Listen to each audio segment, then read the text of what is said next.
Donc bonjour, je vais vous mettre l'écran.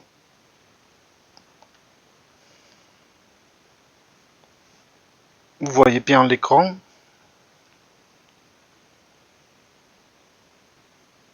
On voit votre OBS là, donc je sais pas Oui, si oui, c'est... oui, oui, Ok, bah c'est c'est bon ça. alors. C'est ça, Ouais. c'est bon. Donc là, je vous mettre les diapos. Donc là, vous voyez bien les diapos. Oui, oui. Donc là, pour commencer, je voulais revenir un peu sur ce qu'on a fait la dernière fois, de refaire un petit résumé et après vous montrer des applications de cette transformée de Fourier discrète. Donc là, pour rappel, on était parti d'un signal en temps continu qu'on a supposé au début 2 bipériodique, mais après on peut supposer qu'il est périodique avec une période quelconque. Et on souhaite donc reconstruire ce signal avec un polynôme, en utilisant un polynôme trigonométrique comme approximation. Et tout ça à partir d'un échantillon de taille n, où on suppose que n est égal à 2m, donc n est pair. Et l'échantillon est pris à des instants équirépartis sur une période. Donc ici, à des instants espacés de 2 pi sur n.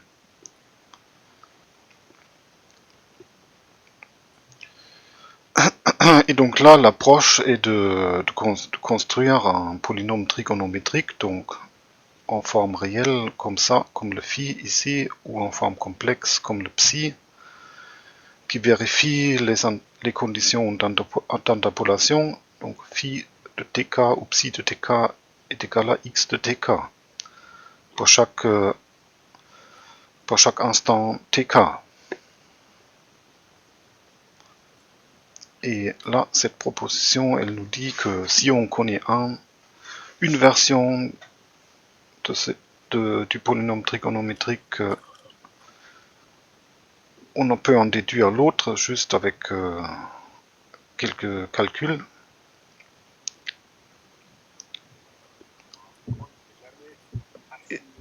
Et donc ce problème admet une solution et on peut expliciter les coefficients du polynôme trigonométrique pour la forme complexe avec des formules comme ça pour les CK ici. Et cette application donc qui associe les coefficients CK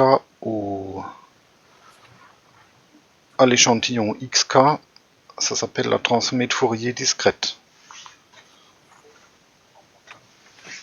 Et cette transformée de Fourier discrète, elle a aussi une inverse. Donc là, on a une formule similaire, donc avec un exponentiel plus i 2 pi lk sur n, 2 pi sur n fois lk. Donc ces formules ressemblent pas mal à la transformée de Fourier, sauf que là, on est en discret, donc on a des sommes et pas d'intégrales.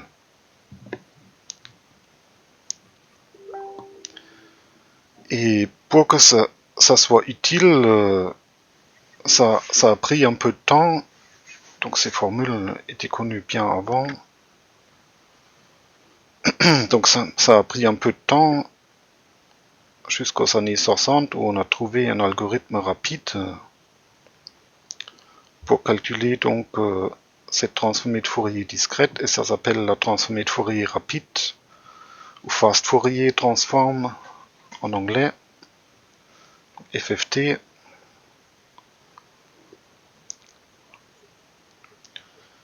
Et donc cette FFT, elle marche avec une approche récursive. Donc à chaque fois, le polynôme trigonométrique d'interpolation, on peut le construire à partir de à partir de deux polynômes trigonométriques d'interpolation qui interpolent chacun une moitié des points. Donc le psi, on peut le décomposer en psi 0 et psi 1. Et donc les coefficients du psi, ils vont se calculer à partir des coefficients de psi 0 et de psi 1 avec un nombre d'opérations qui est environ égal à n. Et donc ça permet de découper le problème comme ça. Là, j'ai rajouté un diapo avec un exemple pour n égale à 8. Donc là, on voit que le psi est décomposé en psi 0 et psi 1. Et le psi 0 et psi 1 sont décomposés encore avec des psi 0, 0, psi 0, 1, psi 1, 0 et psi 1, 1. Et ça, c'est des polynômes. Là, on va avoir deux coefficients inconnus, donc qui se calculent directement ici avec celui-là, avec x0 et x4. Ici avec x2 et x6, etc. Et donc à chaque fois pour remonter donc des xk à la première ligne, donc on a besoin de n opérations. Là encore n opérations et pour finaliser encore n opérations. Et donc ça fait 3 fois 8 opérations, ou autrement dit n fois log 2 de n opérations. Donc c'est comme ça que marche cet algorithme de transformé de Fourier rapide.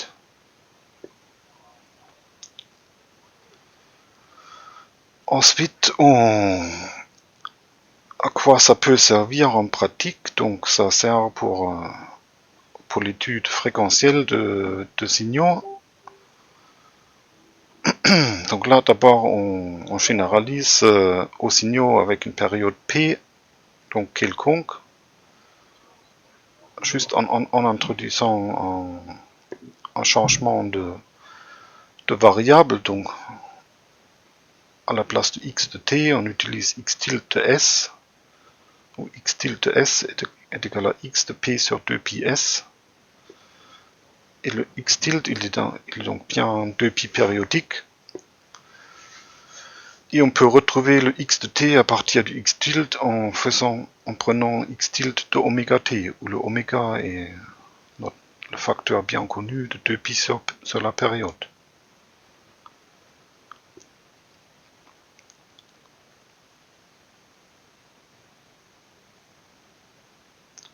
Et donc là, le calcul des CK, dans le calcul des CK, on va donc prendre les échantillons du x tilde et qui répartit entre 0 et 2pi, donc ça revient à prendre des échantillons de x et qui répartit entre 0 et p.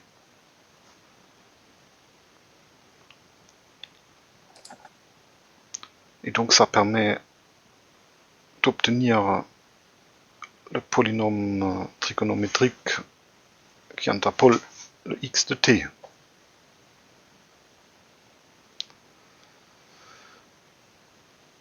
Et pour appliquer ça concrètement, il faut d'abord observer que les coefficients CK sont des approximations des coefficients petits ck de la série de Fourier de x. X est toujours périodique de période P. Et ça pour des k allant de 0 jusqu'à m, qui est égal à n sur 2.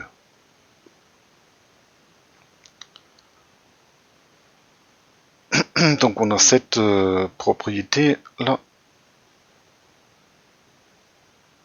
CK avec un C majuscule est environ égal à petit ck, qui est défini par cette intégrale.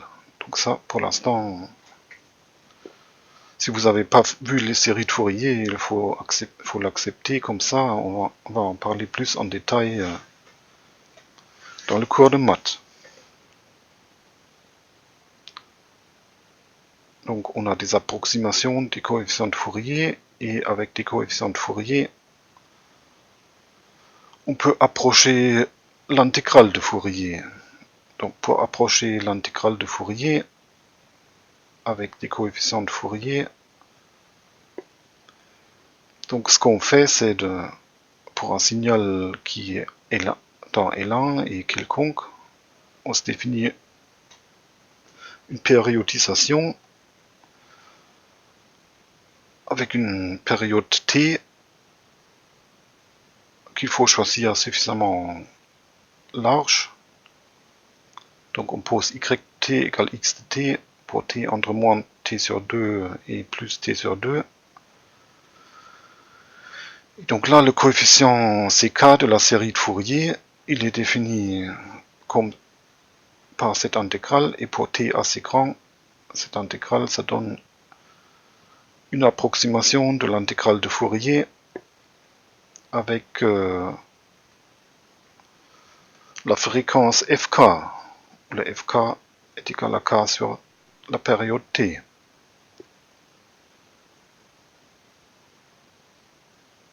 Donc t fois ck est environ égal à x chapeau de fk. Et comme le petit ck est environ égal à c majuscule k, on a donc à la fin une approximation de x chapeau de fk avec le coefficient de la transformée de Fourier discrète, le ck.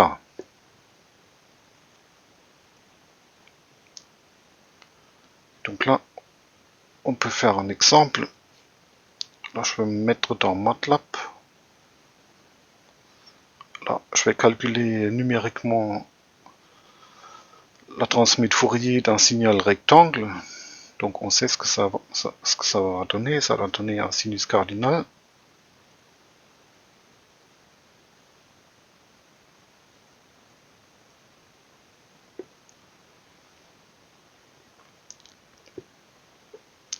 Et donc là, ce que j'ai pris une périodisation avec un t égal à 100. Dans la première ligne, dans la deuxième ligne, je définis mon rectangle périodisé. Donc là, il faut faire attention. Donc là, je vais définir le rectangle périodisé sur une période seulement. C'est là où je vais prendre mes échantillons. Donc le rectangle périodisé, il est égal à 1 quand t est inférieur à 1,5 ou quand t est supérieur à la période t moins 1,5.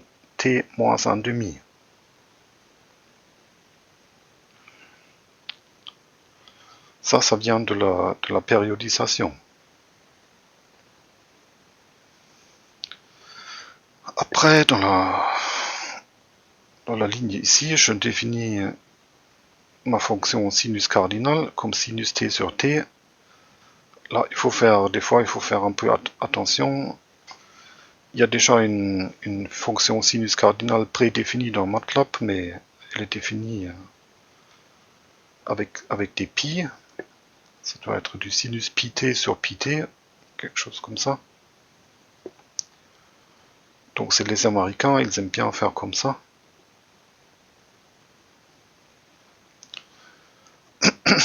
Après, je définis la taille de mon échantillon. Donc là, je commence avec 2 puissance 10. Donc ça va faire 1024. Ça c'est le n. Après le m, c'est n sur 2. Ici, je définis les tk, le vecteur des tk. C'est donc la liste des entiers entre 0 et n-1 fois t sur n. Après, je calcule les échantillons, donc les x de tk, c'est tout simplement ma fonction rectangle périodisée de t. Après, je trace le rectangle périodisé avec les deux commandes là. Ensuite, je calcule le vecteur dck avec la définition du cours. Là aussi, il y a, si on veut utiliser la fonction FFT de MATLAB, mais avec la définition du cours, il faut diviser par n, diviser le résultat par n, parce que là aussi, ouais, c'est en MATLAB, ils utilisent une définition un peu différente de la FFT, donc sans le facteur 1 sur n. Après, ça implique qu'il faut rajouter un facteur à la transformée inverse.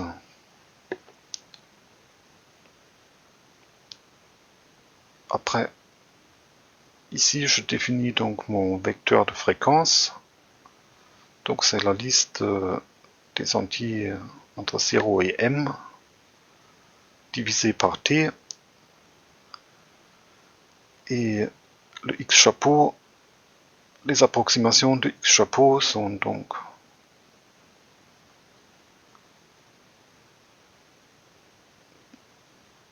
c'est donc le vecteur t fois le vecteur des coefficients 0 le vecteur des coefficients ck que j'ai calculé avec la FFT.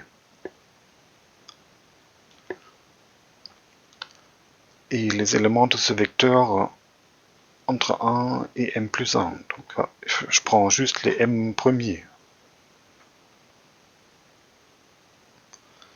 Après, je trace donc cette approximation de la transformée de Fourier du rectangle avec la solution exacte qui est donc sinus de pi f. Bon, voilà. Là, je fais tourner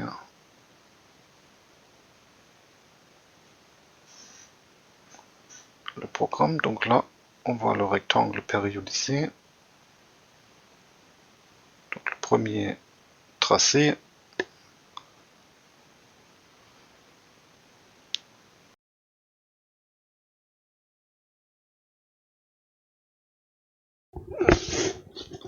Ce qu'il ne faut pas oublier quand on fait ça, c'est de vraiment penser à prendre la fonction périodisée. Donc ici,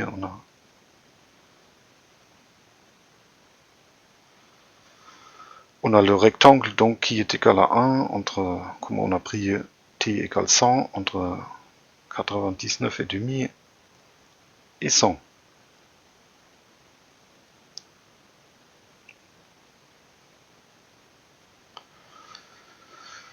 Et là, on voit l'approximation.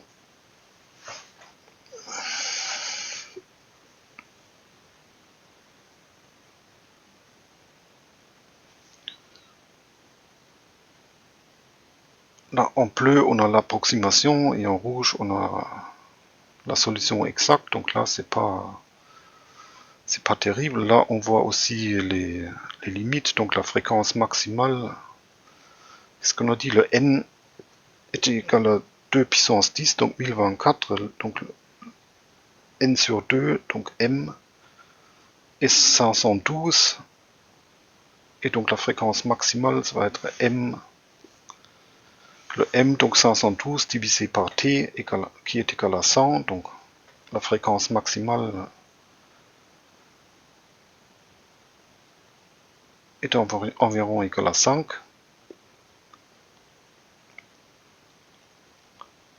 Et bon, on voit que ça c'est un début, mais peut-être on peut faire mieux. Donc là je vais prendre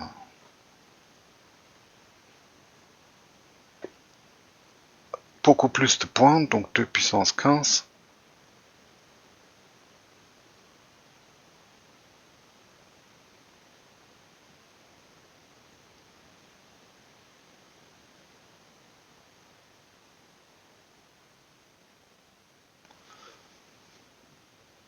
Et donc là, on voit qu'on a beaucoup plus de fréquences et que l'approximation s'améliore quand même pas mal. Donc là, pour trouver la différence, donc là au début, je sais pas pourquoi, ça marche pas trop, mais sur la partie ici, ouais, il faut, quand on zoome, on trouve des petites différences, mais globalement,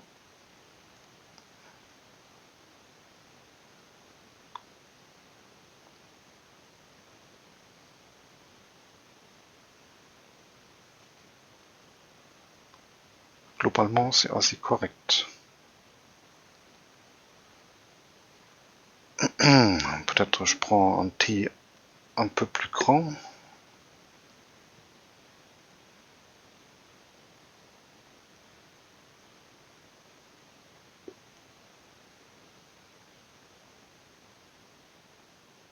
Là, avec un T plus grand, ça s'améliore encore.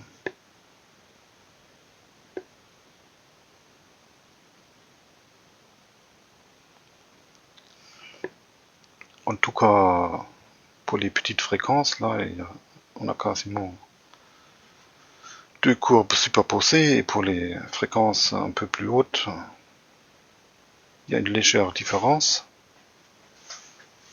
Mais comme ça, c'est déjà pas mal.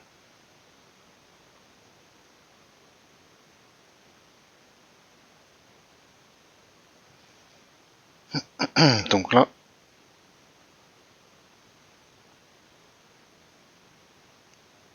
on voit que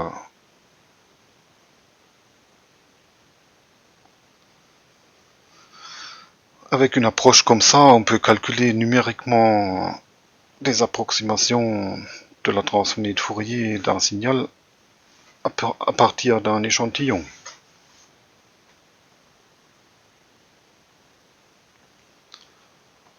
Donc maintenant, ce qui est intéressant aussi, c'est la relation entre la transformée de Fourier discrète et la convolution discrète. Donc d'abord, il faut donc définir la convolution en temps discret.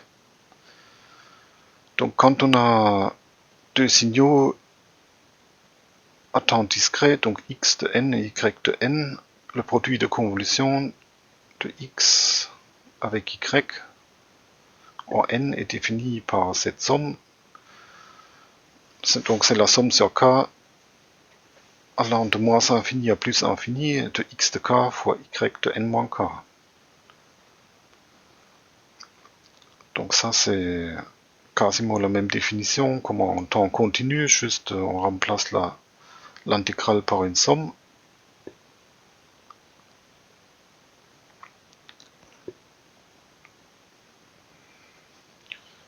Donc là j'ai un petit exemple, donc là j'ai un signal x qui est égal à 0 jusqu'à x0 qui est égal à 1, x1 est égal à 2, et après le x est encore égal à 0.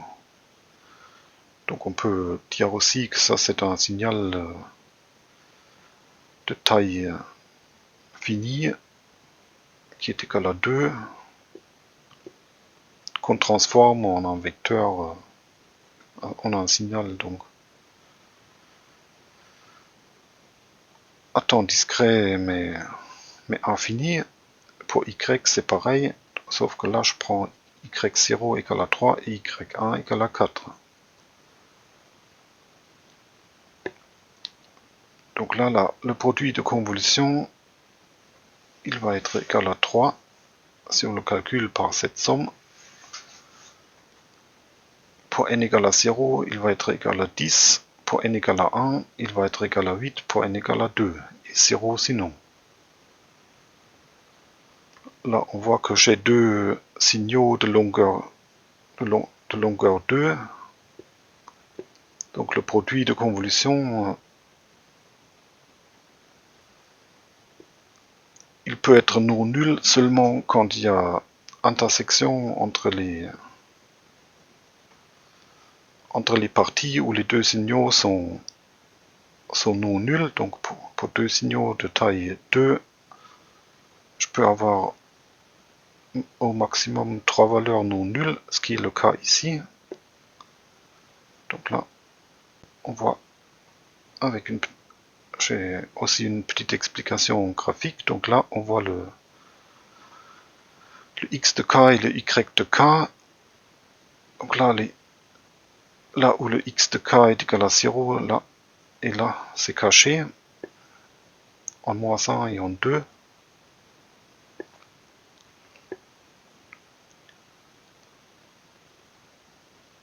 Et là, on voit x de k et y de moins k.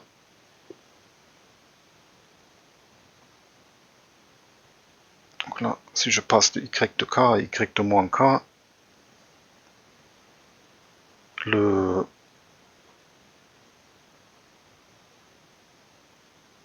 le 4 ici, le point ici, il passe en -1. Après, il faut sommer sur k pour k allant de moins infini à plus infini. Donc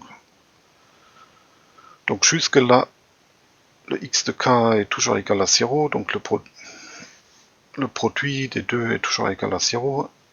Là, j'ai quelque chose de non nul, j'ai 1 fois 3. Et pour k égale à 1, c'est le y qui passe à 0. Donc là, le produit de convolution en n égale à 0 est égal à 3. En n égale à 1, j'ai x de k et y de moins k plus 1. Donc j'ai le y de moins k décalé.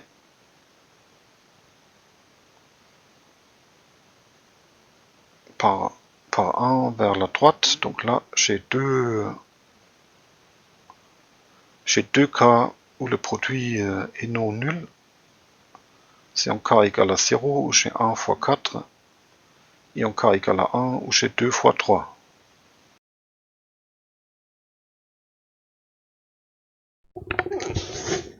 Et donc ça fait 4 plus 6 égale à 10. Et pour n égale à 2, j'ai encore un cas où le produit est non nul. C'est en 1, k égale à 1, où j'ai 2 fois 4. Donc ça fait 8. Et à partir de n égale à 3, aucun produit dans la somme est non nul, donc j'ai que des zéros.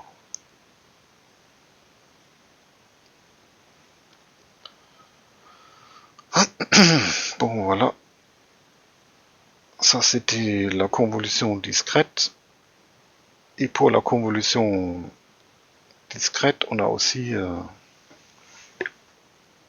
un résultat avec la transformée de Fourier discrète. Donc là, on suppose qu'on a deux signaux périodiques de période P.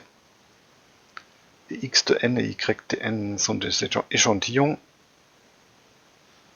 qu'on prend aux instants tn égale n fois petit n fois p sur n. Et on suppose aussi on peut considérer aussi les échantillonnages comme périodiques. Si on prend x de n plus petit n plus n majuscule toujours égal à x de n.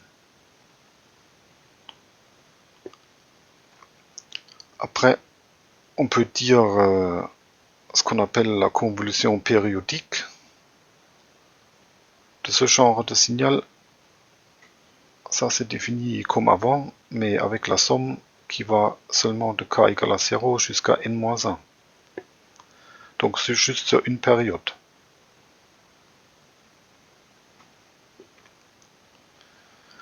Et par contre, pour cette convolution périodique, on a toujours la propriété de la transformée de Fourier, que la transformée du produit de convolution est le produit normal des transformées.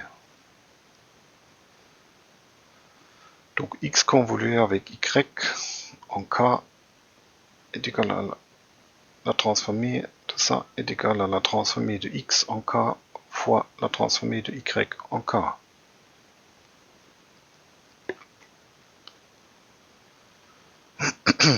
Où ici on a un produit normal.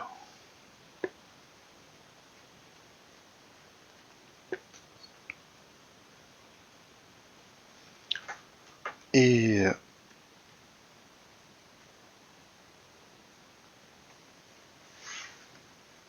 ce résultat, on peut l'appliquer pour avoir un algorithme rapide pour calculer des produits de convolution de signaux à temps discret.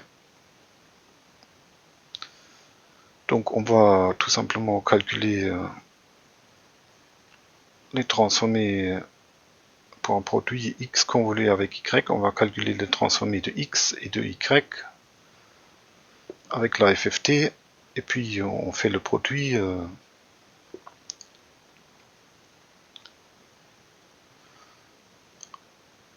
z égale à x fois y, f,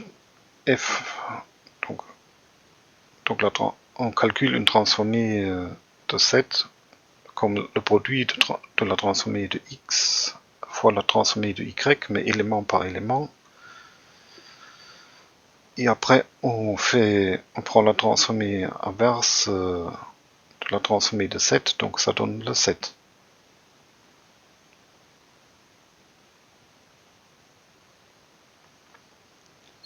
Et là, je vais appliquer ce résultat à un exemple en MATLAB. Donc, on va calculer le produit de convolution d'un échelon unité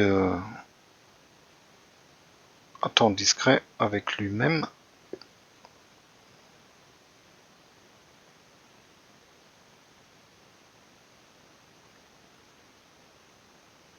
Donc ça devrait donner un signal rampe.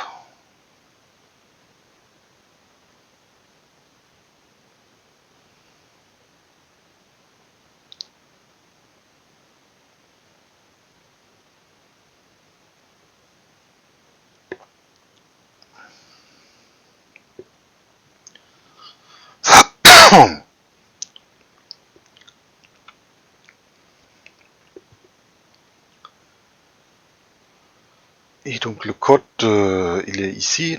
Donc là, je prends n égale à 2 puissance 13.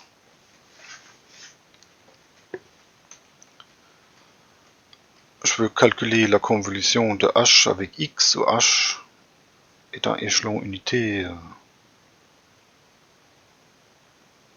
Donc h de n égale à 1 pour n positif. Et donc là, ma discrétisation, donc mon h à temps discret, c'est un vecteur avec des 1 qu'on peut fabriquer avec la commande once, ici. Et le x pareil. Et comme le produit de convolution de deux vecteurs de taille n est de taille 2n-1, comme dans l'exemple précédent, là on avait deux vecteurs de taille 2 et le produit de convolution il était de taille 2 fois 2-1, donc taille 3. Donc comme on a ça, il faut rajouter des zéros pour appliquer cette méthode avec la transformée de Fourier discrète. Donc on va remplir, là on a un vecteur de taille n, on va le remplir avec des zéros, donc on va rajouter un vecteur avec des zéros de taille n-1, et pareil pour le x. Et après, donc là je calcule le produit de convolution avec deux méthodes différentes, une fois avec la FFT, donc je fais comme j'avais indiqué sur le diapo, je prends la transmet de Fourier discrète de H, donc H chapeau, et de X, ça donne X chapeau.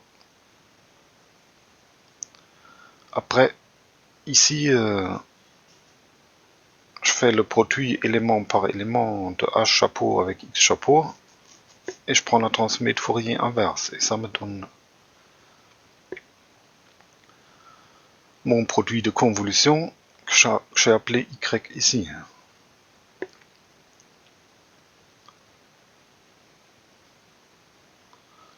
Après, avec tic et toc, ça permet de mesurer le temps que ça prend en MATLAB.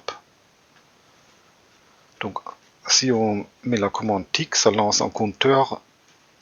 Et ici, la commande T1 égale toc, ça me donne le temps d'exécution.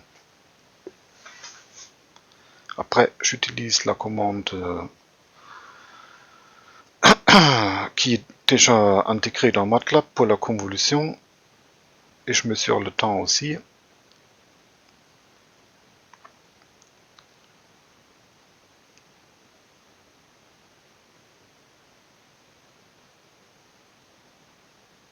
Et ensuite, je trace les deux et je calcule en MATLAB le quotient, donc T2 sur T1.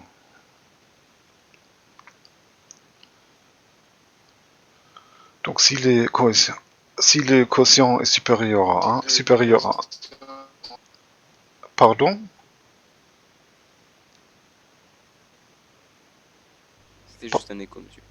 Ah, ok.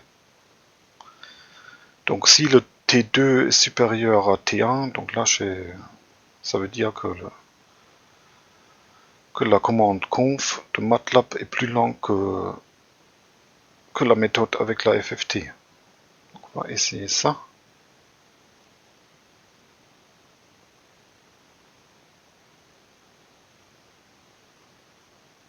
Donc là on voit le produit de convolution, ça semble correct, ça donne bien un signal ramp. Et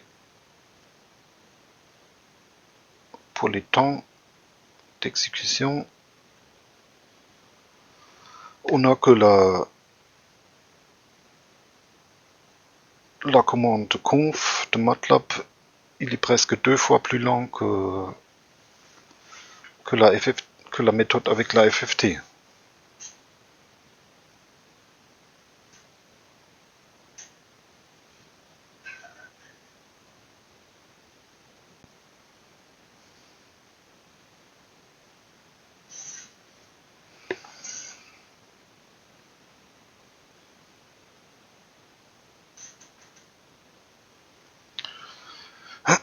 Bon, ça c'est... Je pense que c'est déjà la fin, c'était... Ouais. C'était un petit tour de la FFT, donc dans la transformée de Fourier discrète, en version rapide.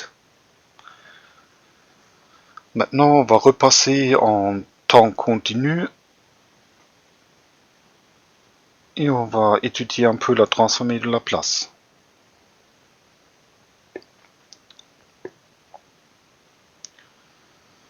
Donc la transformée de Laplace, elle ressemble beaucoup à la transformée de Fourier, mais des fois il y a les formules sont un peu différentes et il y a des petites différences. Donc on dit d'abord qu'un signal est causal si x de t est égal à 0 pour t négatif. L'exemple type d'un signal causal, c'est donc l'échelon unité.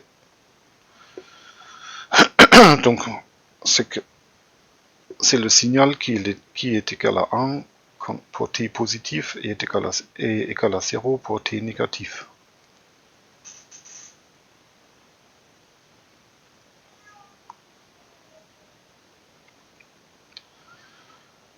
Et donc pour les signaux causaux, on va introduire la transmet de Laplace.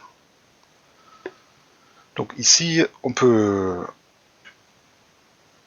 prendre des hypothèses un peu moins contraignantes par rapport à la transmet de Fourier. Donc ici, on n'a pas besoin que le signal soit élan, on a juste besoin que le signal soit localement intégrable sur les réels positifs, c'est-à-dire sur un intervalle.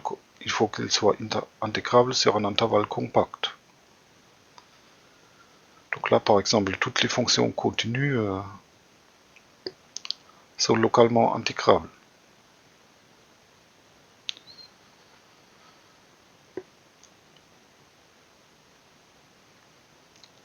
Et donc là, on va définir la transmet de Laplace d'un signal x comme une fonction d'une variable complexe qu'on va appeler S. Et on va noter la transformée du signal x majuscule de S, ou encore avec un symbole L de x de S. Et cette transformée de Laplace, elle est définie par cette intégrale-là. Donc l'intégrale de 0 à l'infini de x de t fois exponentielle de moins 16t. Donc ici, le S est un complexe, donc S est égal à sigma plus I tau, où sigma et tau sont deux réels. Donc le produit sous l'intégrale de x de t fois exponentielle moins st s'écrit x de t fois exponentielle moins sigma t fois exponentielle moins I tau t. Et en valeur absolue, le produit x de t fois exponentielle moins st est égal à valeur absolue de x de t fois exponentielle moins sigma t. Donc là, on voit l'effet de prendre un S ici et pas seulement exponentiellement I quelque chose. Donc ça fait un facteur d'atténuation. Ça rajoute un facteur d'atténuation si le sigma est positif.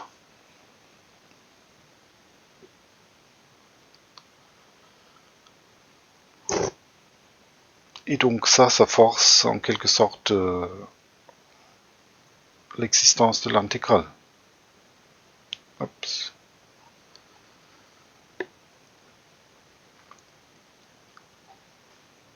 Et donc quand est-ce qu'on va avoir l'existence de la transformée de Laplace? Donc une condition suffisante est dans cette proposition.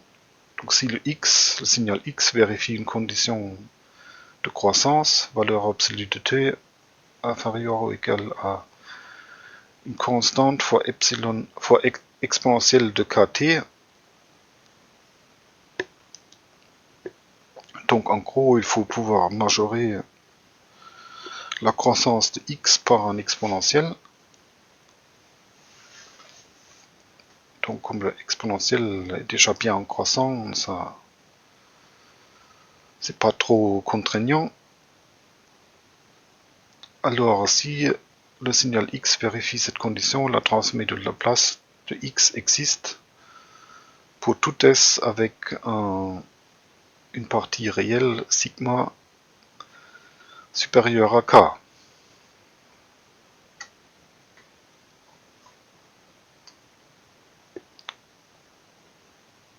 On va peut-être regarder ça.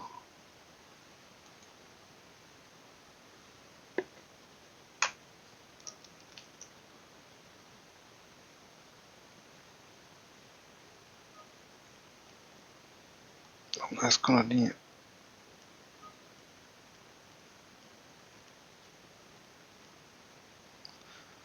la croissance de x de t est bornée par une constante m fois exponentielle de kt.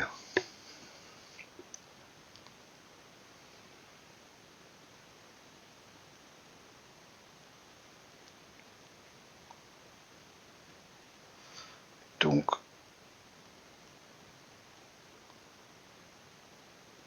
la transformée de Laplace de S en valeur absolue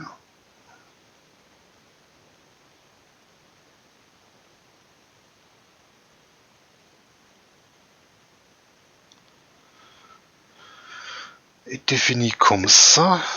Après, on peut supposer L égale à sigma plus I tau.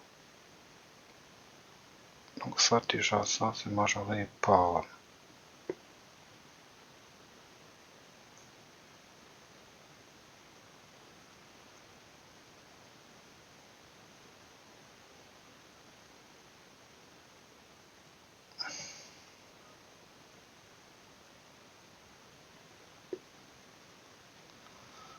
ça.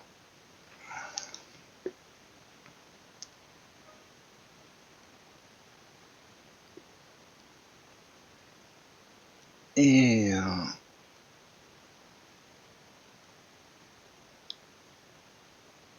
ça, on a dit S égale sigma plus I tau. Donc ça, c'est égal à exponentiellement sigma t.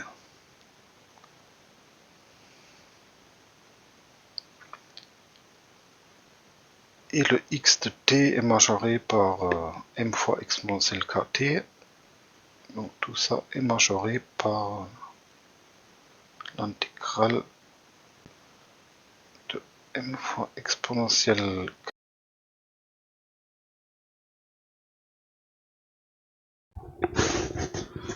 Donc m fois exponentielle kt fois exponentielle de moins sigma t.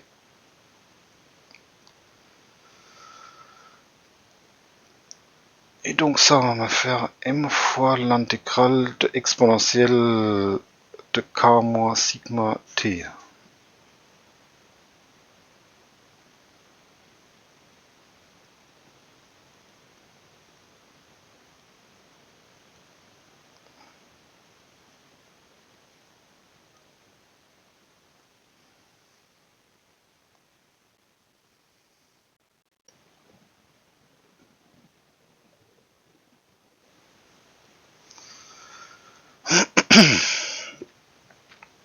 Et donc ça, c'est maintenant que j'ai besoin que sigma soit supérieur à k.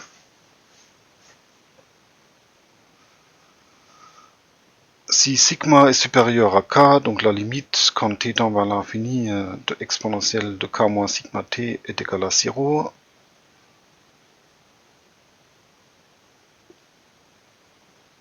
Et dans ce cas-là,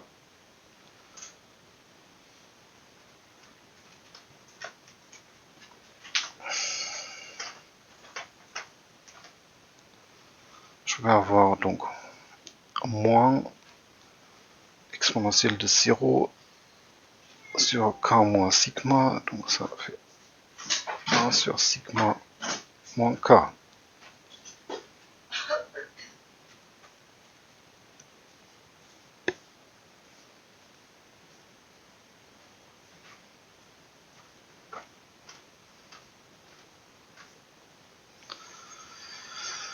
Donc il faut en général pour la transformée de Laplace, il faut que la partie réelle de S, pour qu'elle soit bien définie, il faut que la partie réelle de S soit supérieure à une constante K. Donc en général,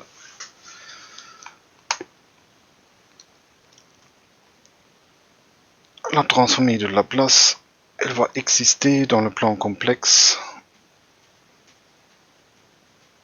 seulement dans un demi-plan.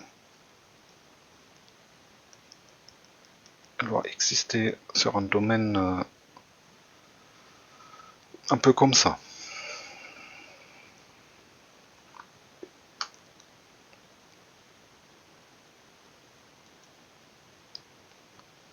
Bon.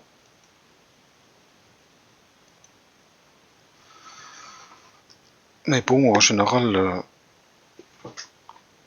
les domaines d'existence des transformés de Laplace, on n'a pas à s'en soucier.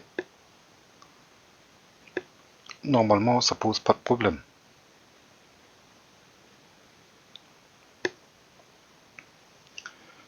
Là, on a un premier exemple. Calculer la transformée de Laplace de l'échelon unité. On va faire ça tout de suite. Faut que je me remette sur la feuille.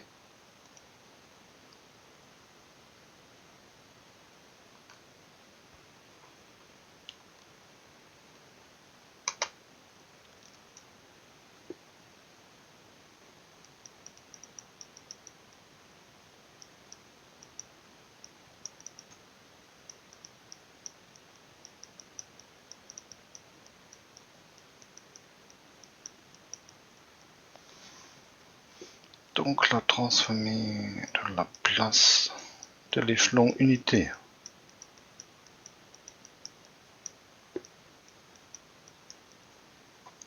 C'est l'intégrale entre 0 et infini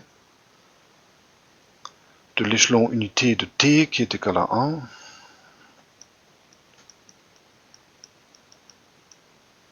fois exponentiellement st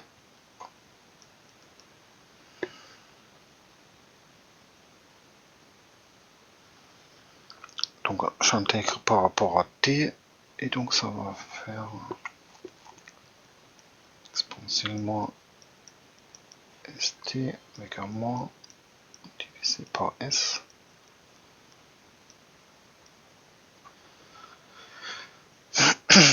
Et donc ça va être égal à 1 sur s si la partie réelle de s est positive. Donc si la partie réelle de s est positive, l'exponentielle de moins st tend vers 0 quand t tend vers l'infini.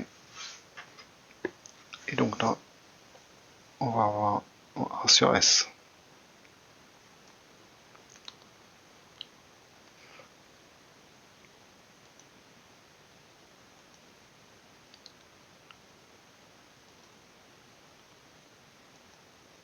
Et donc là, on voit déjà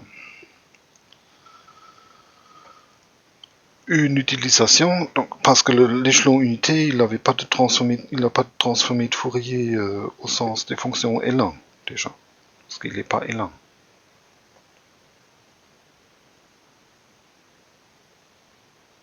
Après, il peut avoir une transformée de Fourier dans un autre sens, mais on verra ça plus tard.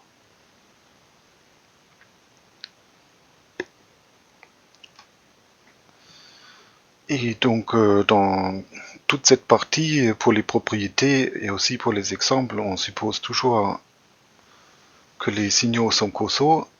Ça pour rappel, parce que je vais pas l'écrire à chaque fois.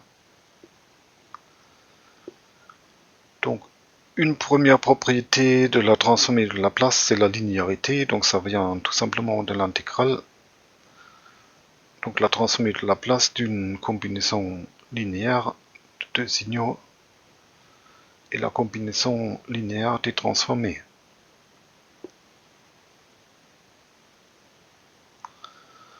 Après, on a un peu les mêmes propriétés.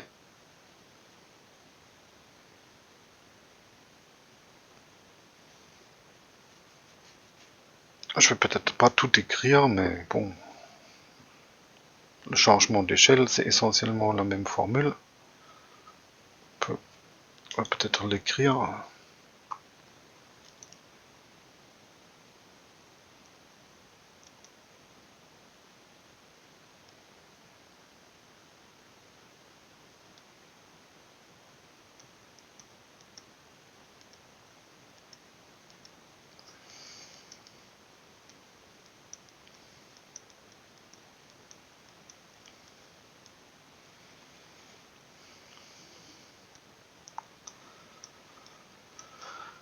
Donc la transformée de la place d'un signal x de ct où c est une constante positive.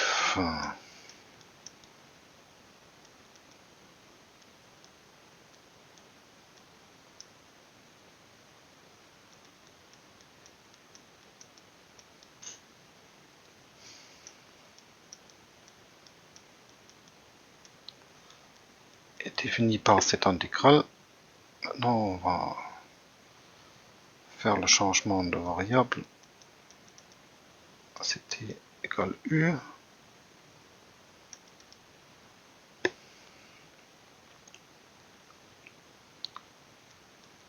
Donc l'intégration par rapport à u, ça va me faire. Les bornes restent les mêmes.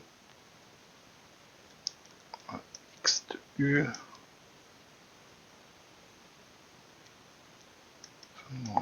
S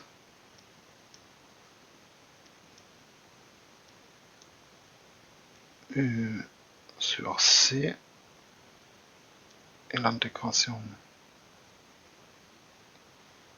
non, du dt, il faut remplacer dt par C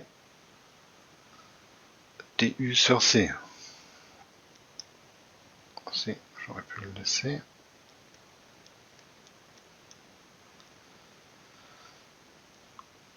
Et donc là, on voit que ça donne la transformée de la place de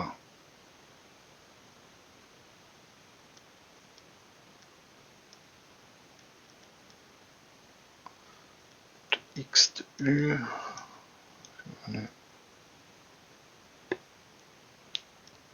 en S sur C avec un facteur 1 sur.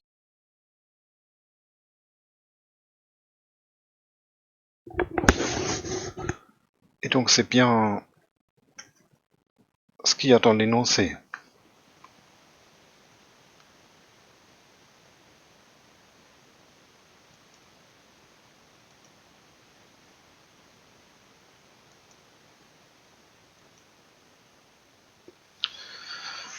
Donc la formule de changement d'échelle, c'est la même.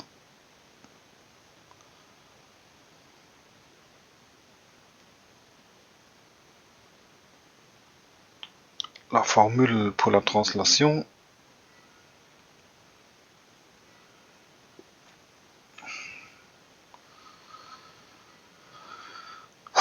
c'est essentiellement la même aussi. Donc une translation en temporel nous fait une sorte de modulation en fréquentiel.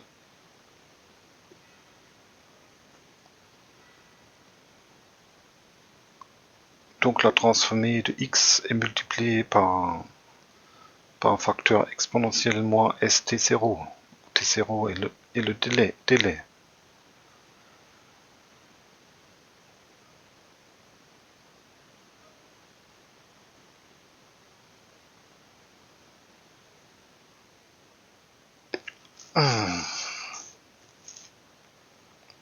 Est-ce qu'on va l'écrire? Ouais, peut-être. Peut-être on va l'écrire quand même. Non, c'est pas ça.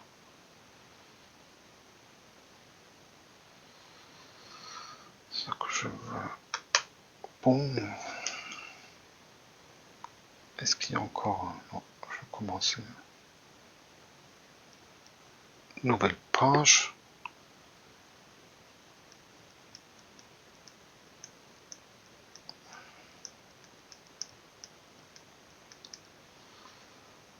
Donc la translation, la transformée de la place d'un signal avec un délai T0.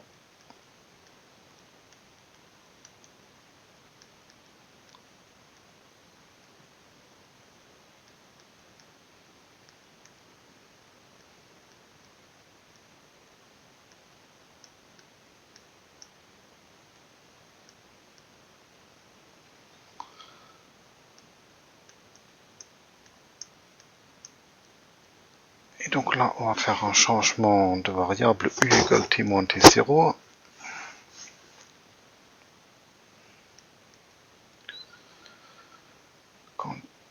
égale à 0.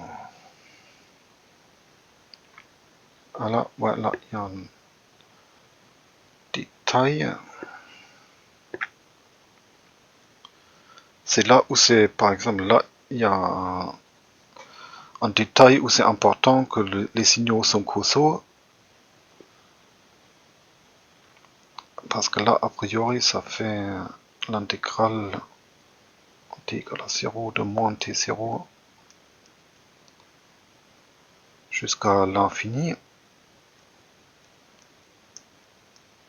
de x de u exponentielle moins s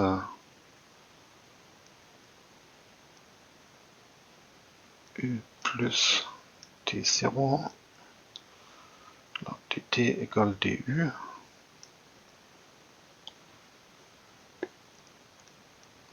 Et ça, c'est égal à l'intégrale tout simplement entre 0 et l'infini de x de u exponentielle moins su fois exponentielle moins s t0. Et ça, parce que le signal x est supposé causal.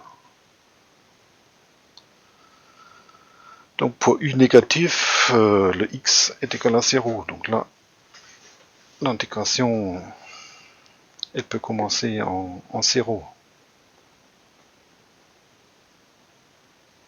Et donc à la fin, effectivement, on a bien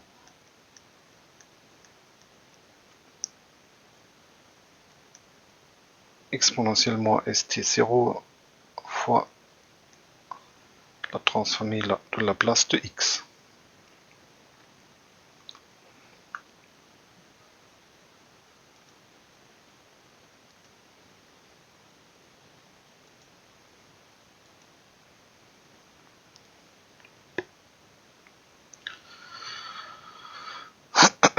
Ensuite, on a une propriété qui rappelle un peu la modulation.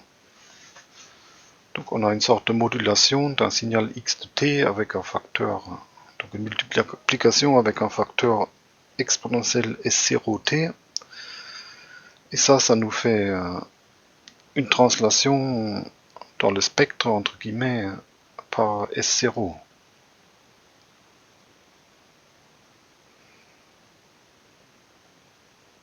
Ouais. Monsieur, Oui. j'avais juste une petite question concernant le changement d'échelle. Je viens de remarquer, il n'y a pas de valeur absolue sur le C. Ah, Parce qu'en dans le foyer, il y changement avait une valeur d'échelle. absolue. Oui, non, ici je suppose c'est positif. Ah oui, oui, d'accord. Strictement positif. C'est pour ça. Ok, merci.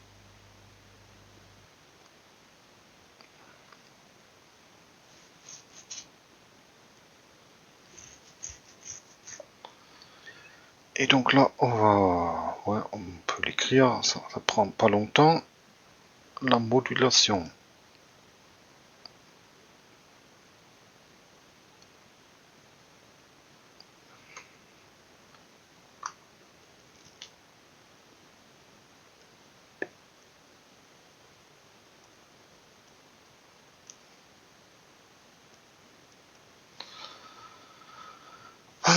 Donc là, on s'intéresse à la transformée de la place exponentielle S0t fois x de t.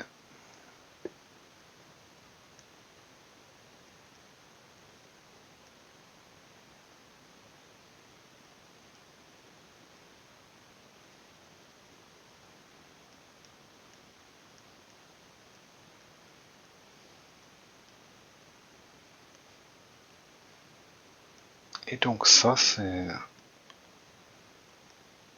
l'intégrale de x de t avec exponentielle de moins s moins s0 fois t.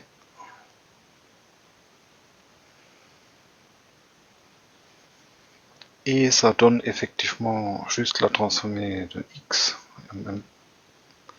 Même pas de changement de variable à faire, Donc ça c'est par définition, tout simplement c'est la transformée de x en s-s0.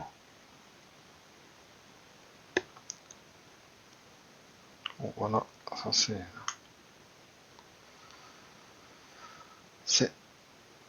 c'était extrêmement simple.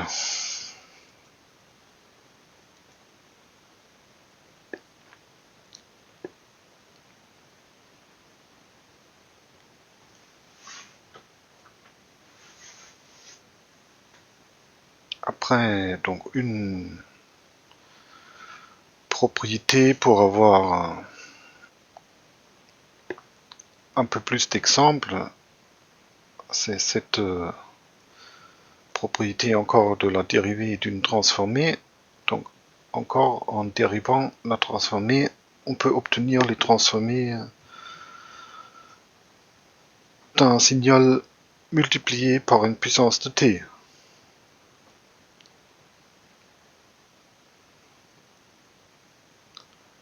Et donc on va faire ça pour une dérivée, pour la première dérivée seulement, et après par récurrence on a le résultat général.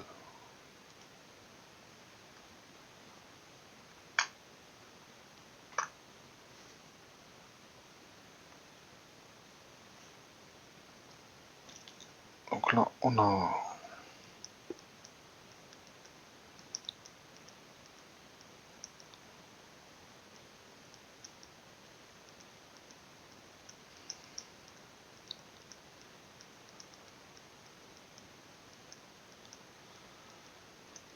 donc là encore c'est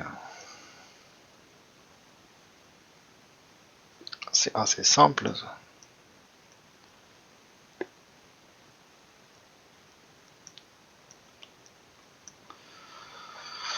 La dérivée par rapport à s de la transformée de la place de x, c'est la dérivée par rapport à s de l'intégrale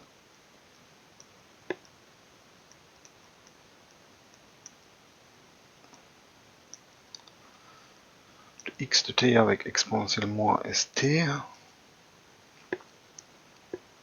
Là, on peut encore dériver le s, en quelque sorte, c'est qu'un paramètre, on peut encore dériver sous l'intégrale si le résultat a un sens.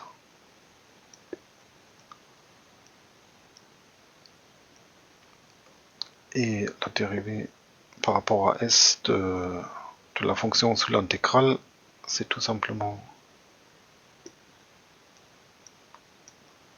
du moins t fois x de t exponentielle de moins st.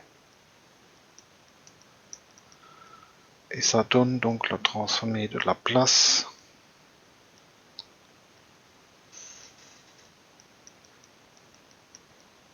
de moins t fois x de t en s.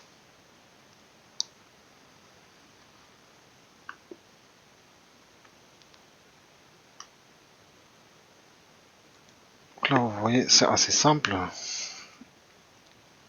Et par récurrence,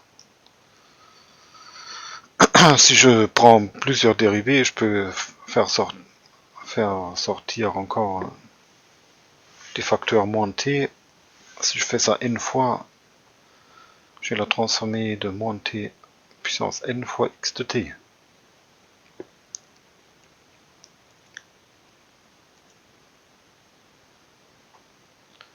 Bon, voilà. Là, on peut faire quelques exemples.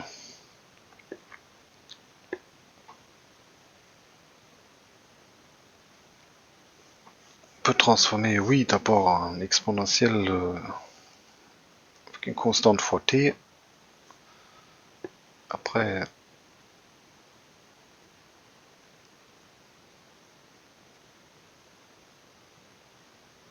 ouais, des exponentielles i plus ou moins i oméga t. Et un t puissance n. J'espère que je vais m'en souvenir.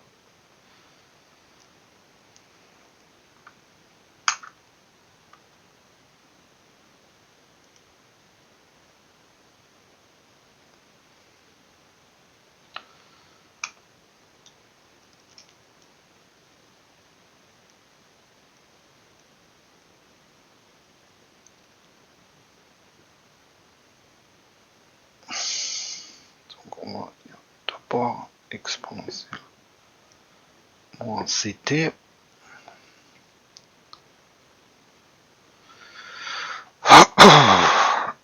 Donc là, normalement, correctement, il faudrait écrire fois échelon unité pour avoir un signal causal. Mais bon,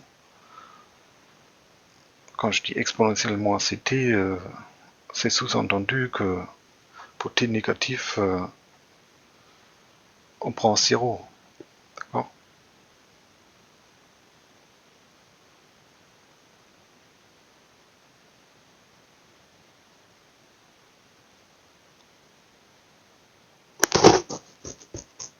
Donc là, c'est encore l'intégrale.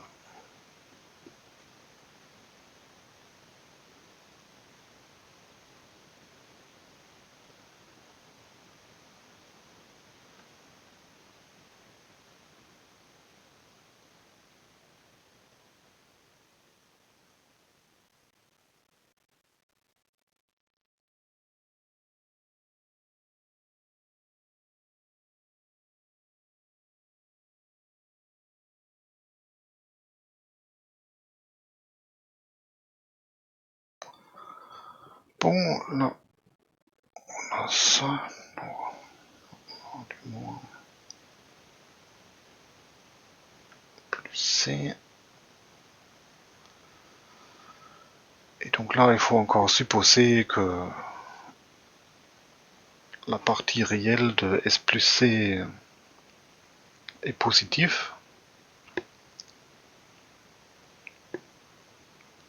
Donc là, quand t tend vers l'infini, on va avoir 0.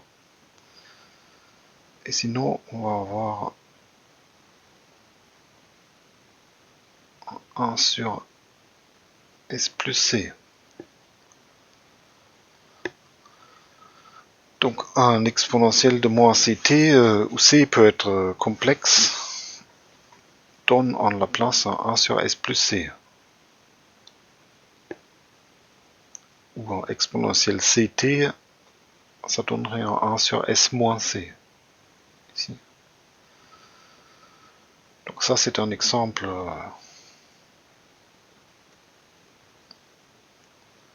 qu'on peut retenir. Les deuxième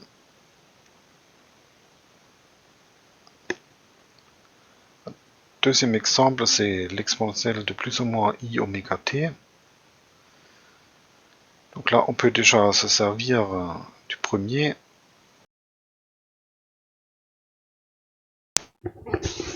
On peut déjà se servir du premier exemple.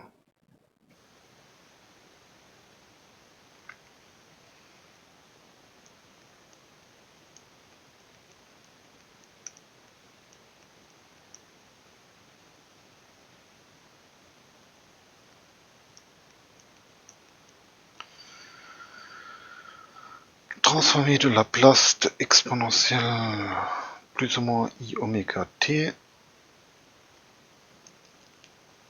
Ça va nous faire du 1 sur S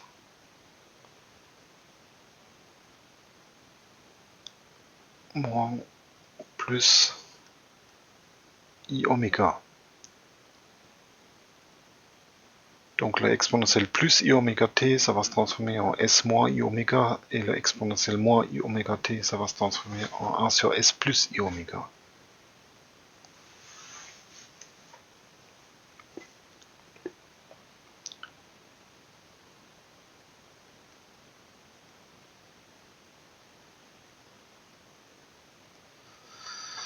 Dernier exemple, un t puissance n.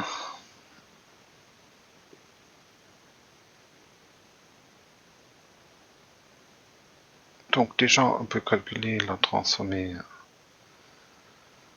de Laplace d'un t tout court.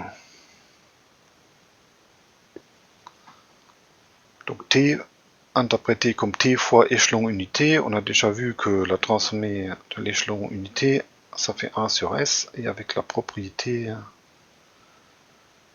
de la dérivée d'une transformée, pour avoir donc la transformée de t fois échelon unité, il faut juste dériver La transformée de l'échelon unité est multipliée par -1.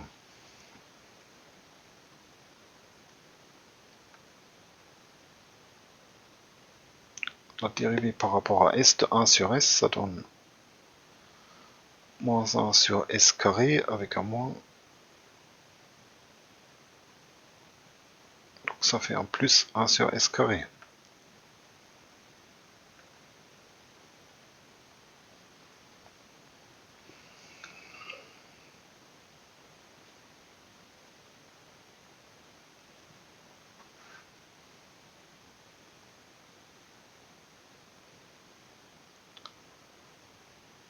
Après, la dérivée d'un t carré, c'est le même principe.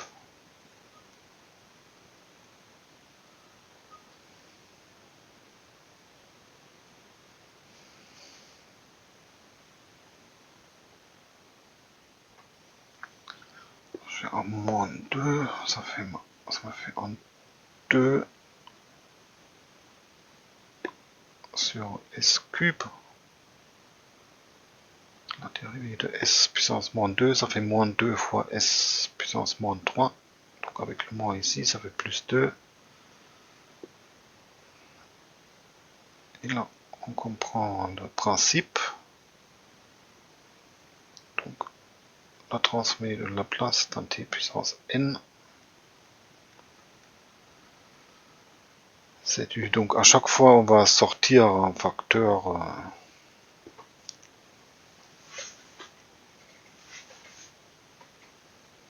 2 fois 3, etc.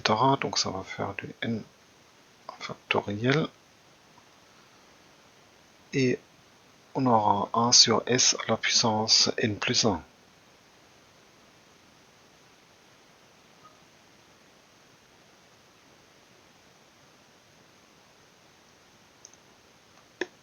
Bon, voilà. Je ne sais pas si j'ai... Ah si, j'ai noté les résultats. C'est le diapo, donc c'est bien ça.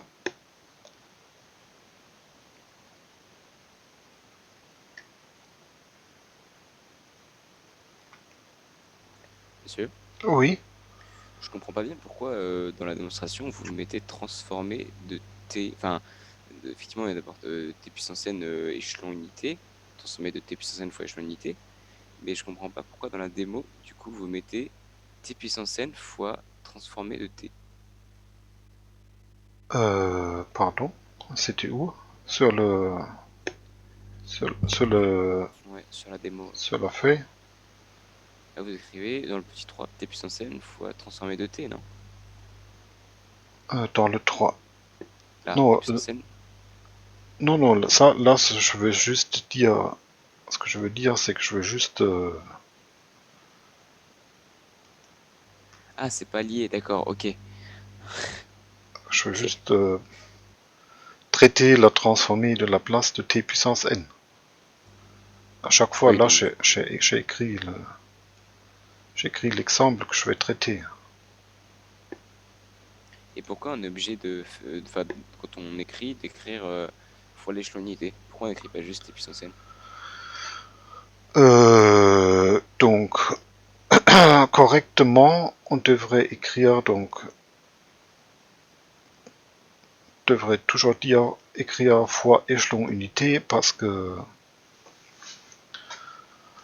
t puissance n, a priori, c'est pas un signal causal. Ah, ok. Donc, D'accord. si vous prenez par exemple t Ok, ok. carré, Il y a la partie négative. si on parle de la fonction t carré, donc normalement, déjà mathématiquement, c'est strictement parlant, c'est pas correct de parler de la fonction t carré, mais dans la vie de tous les jours, on va dire, par la fonction t carré, on sous-entend la fonction définie de R dans R, définie par f de t égale t carré. Et donc on sous-entend une fonction définie de R dans R. Et pareil pour l'exponentielle complexe, etc. Et donc ici, si on note ça comme ici, on insiste donc sur le fait que les signaux sont causaux. Alors que oui, quand on fait un calcul sur un papier, on se passe souvent de l'échelon unité et on sous-entend que les signaux sont causaux. D'accord? C'est juste ça. Ouais, ok. Merci.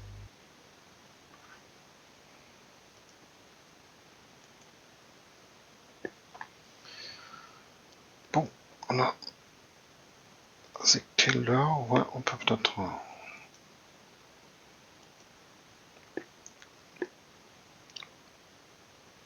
s'avancer encore un tout petit peu. Et donc là,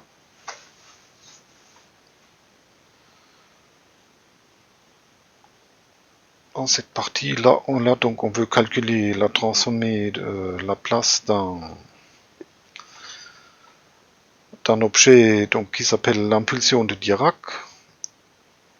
Et donc, intuitivement, la définition de l'impulsion de Dirac, donc ça serait une fonction, entre guillemets, qui serait définie comme étant égale à 0 si t est non nul. En t égale 0, elle est infinie et l'intégrale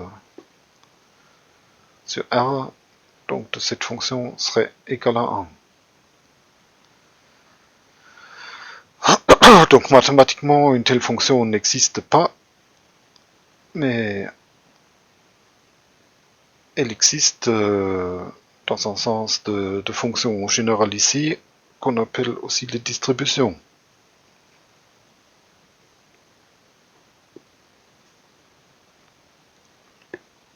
Donc ici,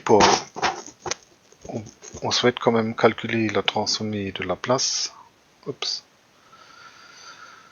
de l'impulsion de Dirac, et pour ça on va considérer une approximation d'un Dirac avec des signaux x epsilon qui seront donc plus ou moins des rectangles d'une durée donc des créneaux avec une durée très courte et des créneaux très hauts, donc de hauteur 1 sur epsilon, et non nul seulement entre 0 et epsilon. Et là, on admet que quand epsilon tend vers 0, dans un sens ou un autre, ces signaux convergent vers l'impulsion de Dirac. Et on admet aussi une sorte de continuité.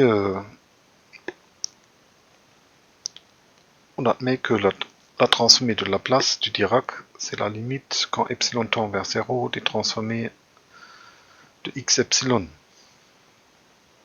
Alors ce qu'on va trouver, c'est que la transformée de Laplace de l'impulsion de Dirac est égale à 1.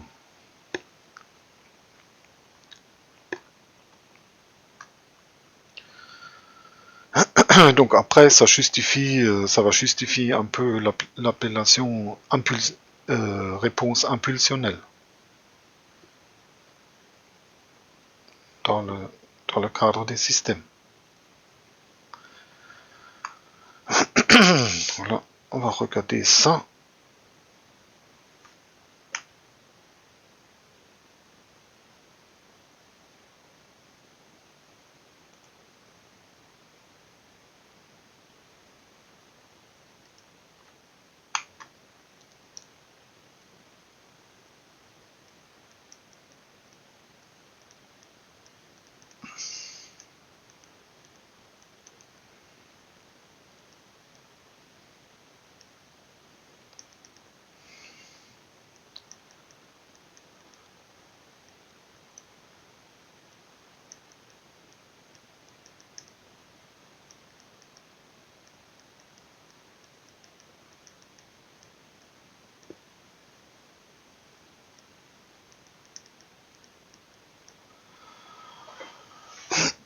Donc la transmet de la place des signaux x epsilon.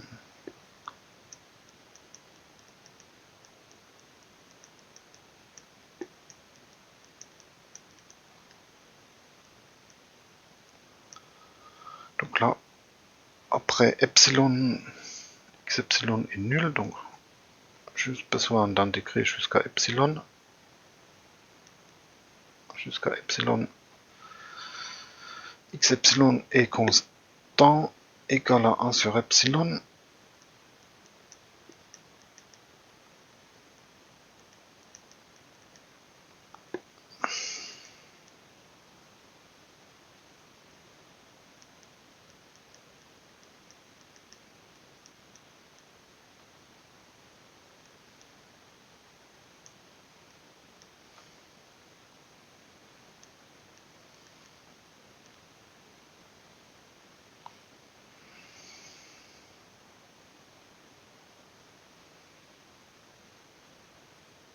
Sur epsilon s fois. Et donc on a du moins exponentielle de moins s epsilon.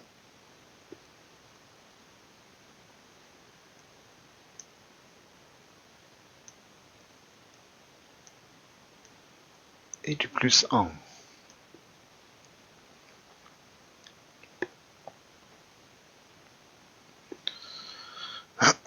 Donc maintenant, il faut développer un exponentiel. On se rappelle que l'exponentielle de x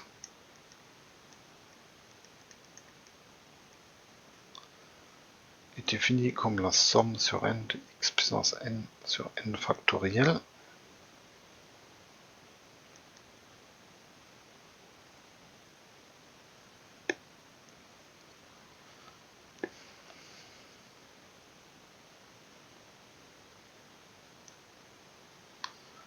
Et donc là, on va avoir du 1 sur epsilon s fois 1 moins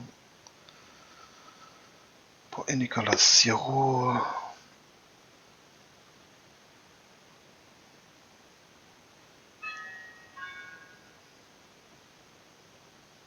On a 1 pour n égale à 1.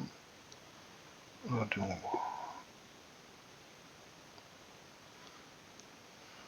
moins s epsilon. Pour n égale à 2, on a moins s epsilon au carré, donc ça fait s epsilon carré sur 2 plus des termes d'ordre supérieur.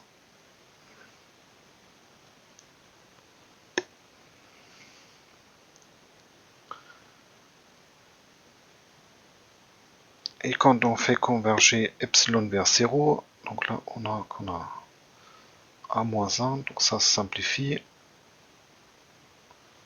Donc moins s epsilon, ça fait plus s epsilon divisé par s epsilon, ça converge vers 1. Et là on a du s epsilon carré divisé par s epsilon, ça converge vers 0 quand même. Donc ça va converger vers 1 quand epsilon tend vers 0. Bon voilà, au final ça nous dit que la transmise de Laplace d'un Dirac est la fonction constante égale à 1.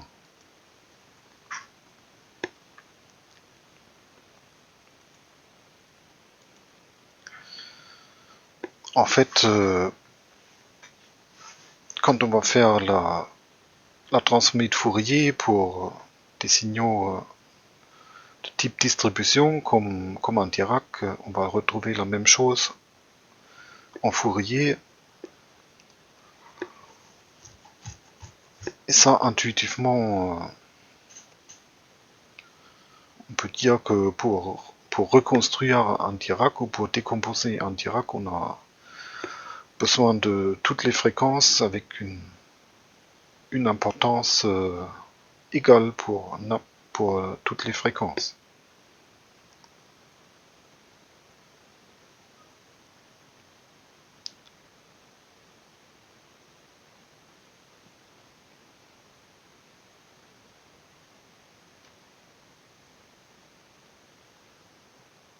Bon, voilà, peut-être on peut faire cette proposition encore là. Donc ça, parce que ça c'est important, ça va nous donner un mécanisme très utile pour la résolution d'équations différentielles. Donc encore une fois, si on transforme une dérivée,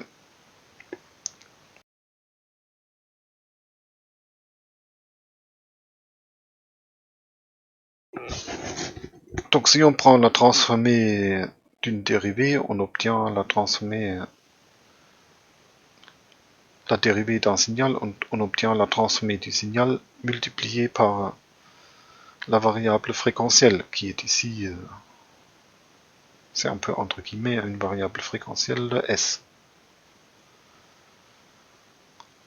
Ici, dans la place, on a encore un terme qui se rajoute qui dépend du signal en zéro, ou plus précisément de la limite à droite de x de t en t égale à 0. Peut-être on va regarder ça.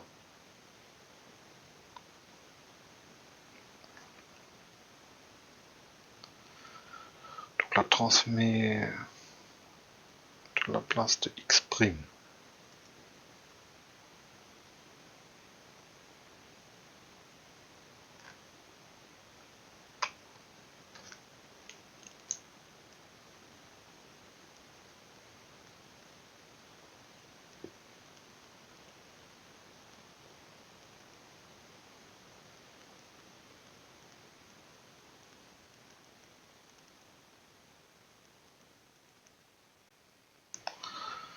Et donc là, on va s'intéresser à la transformée de Laplace de x' de t en fonction de s.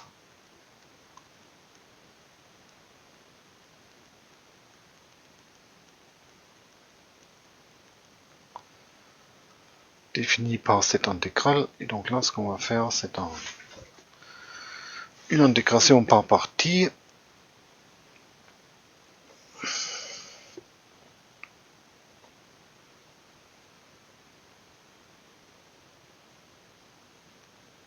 Et donc ça va donner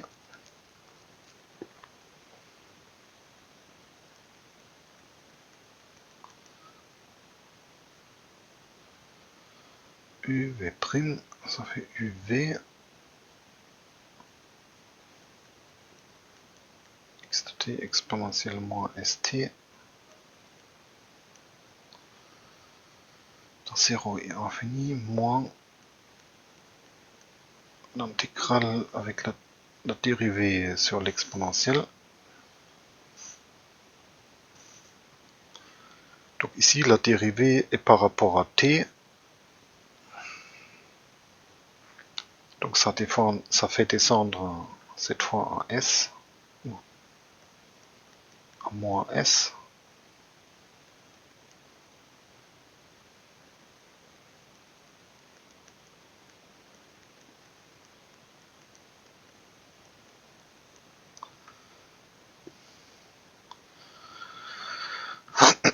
Donc là encore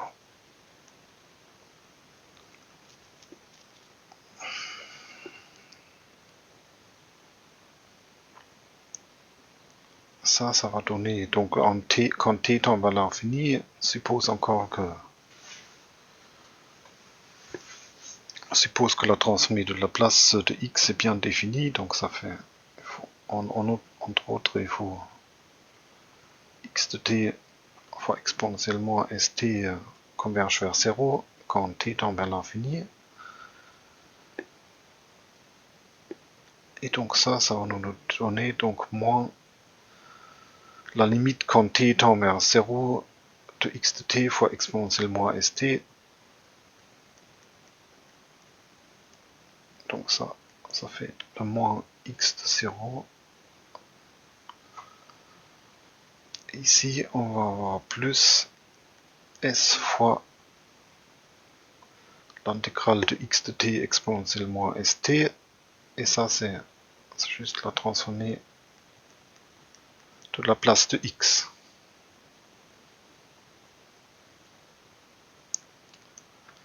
Donc on a bien s fois la transformée de x moins x de 0, ou plus précisément la limite de x de t quand t tend vers 0, la limite à droite. Ça c'est en général, c'est pas toujours important, mais ça peut être important quand comme x est causal. Donc pour t négatif, x est toujours égal à 0 et après ça peut sauter, par exemple comme en échelon unité. Et là, il faut bien prendre cette limite. Du coup, l'échelon unité en t égale à 0, en principe, il est déjà égal à 1, donc ça correspond à la limite, mais...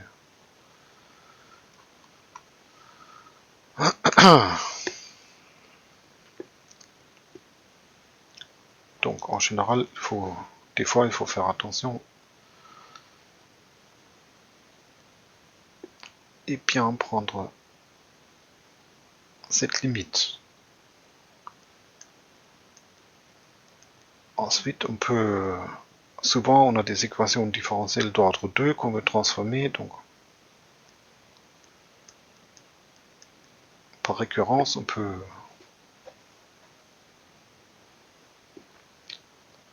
obtenir le résultat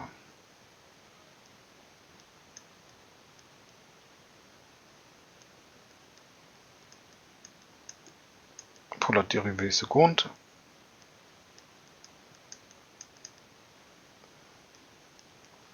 Donc ça va faire s fois la transformée de x'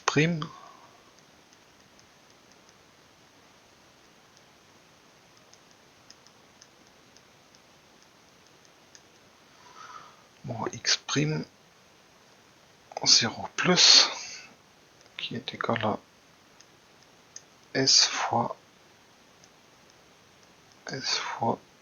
la transformée de x moins x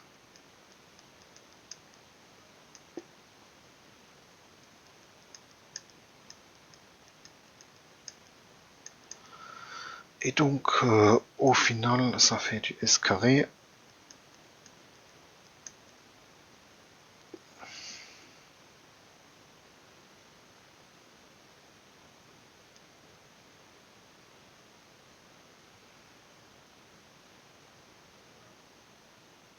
Est-ce que c'est bien ça? Oui.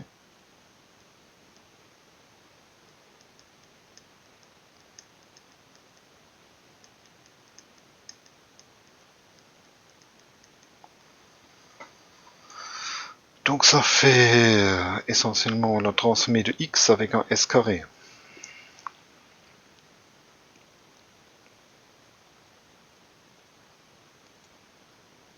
Est-ce que c'est bien ça? Oui. Oui, donc ça correspond. Et donc je pense pour aujourd'hui, on va s'arrêter ici. Et la prochaine fois, on va voir comment on peut utiliser donc la transformée de Laplace pour résoudre des équations différentielles. Donc, essentiellement, on utilise les propriétés ici, comment transformer des dérivés. Donc les dérivés se transforment en multiplication par s.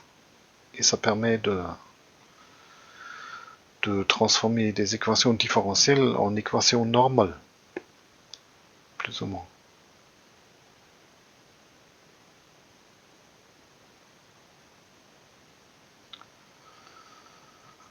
Bon, je pense pour aujourd'hui, on peut s'arrêter ici. Donc au revoir. S'il n'y a pas de Merci, questions. au revoir. Au revoir, merci. Au revoir. Au revoir.